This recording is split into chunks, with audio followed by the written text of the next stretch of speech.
teman-teman, apa kabar hari ini? Semoga kita semua dalam keadaan sehat ya. Nah, kembali lagi dengan saya, Madeline Graciatiwa, mahasiswa aktif Fakultas Kesehatan Masyarakat Unsrat dengan NIM 19026, kelas A semester 5. Nah, pada video kali ini, saya akan membahas mengenai Sistem Informasi Kesehatan atau Health Information System.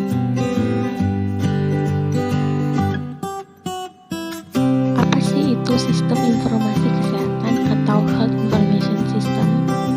Nah, menurut World Health Organization, sistem informasi kesehatan atau Health Information System merupakan upaya untuk mengumpulkan, memproses, melaporkan serta menggunakan suatu informasi kesehatan untuk mempengaruhi pembuatan kebijakan serta tindakan program dan penelitian.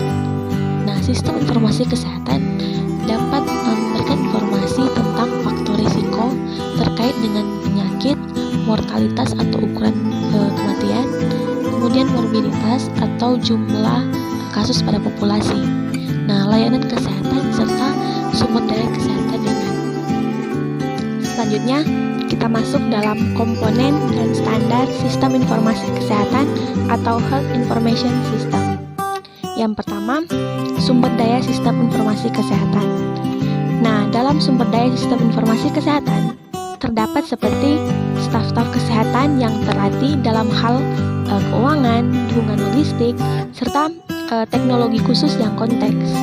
Nah, sumber daya sistem informasi kesehatan ini dapat ditempatkan dalam kerangka legislatif, peraturan, serta perencanaan yang lebih luas di suatu negara. Komponen yang kedua yaitu indikator.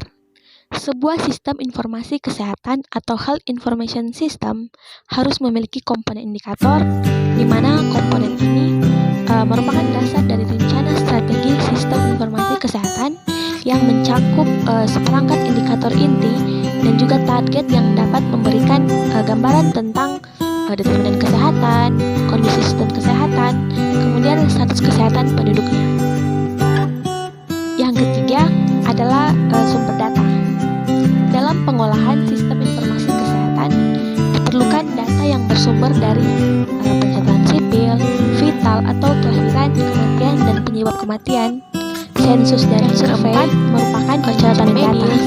Nah, dalam manajemen data pelacakan keuangan termasuk dan juga sumber daya penyimpanan, kualitas, aliran, pemrosesan, kompilasi, serta analisis datanya.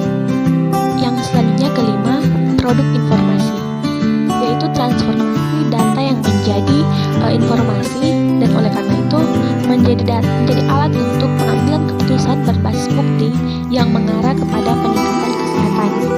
Dan komponen yang terakhir yaitu diseminasi dan penggunaan. Nah, komponen ini adalah untuk meningkatkan nilai informasi kesehatan dengan membuatnya dapat diakses oleh pengambilan keputusan dan juga memberikan insentif untuk penggunaan informasi kesehatan tersebut. Selanjutnya kita masuk dalam masalah dan juga tantangan sistem informasi kesehatan atau Health Information System. Yang pertama yaitu kurangnya investasi kronis dalam sistem pengumpulan, analisis, penyebaran, dan juga penggunaan data yang berarti hanya sedikit negara berkembang yang memiliki Health Information System yang kuat dan juga efektif untuk memantau status kesehatan.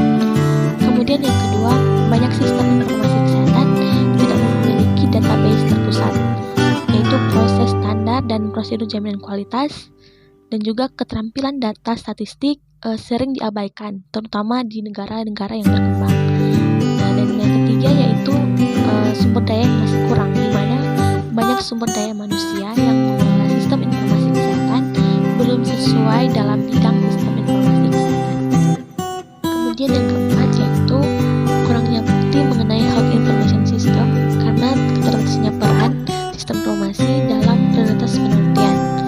Nah, sistem informasi kesehatan ini secara historis merupakan bidang yang terabaikan dan kurangnya investasi, di mana banyak data yang tidak cukup atau tidak terbatas pada sektor kesehatan.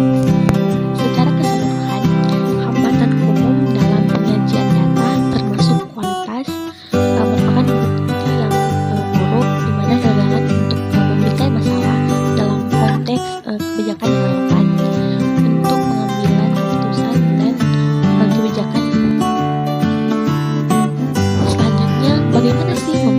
sistem informasi kesehatan atau health information system.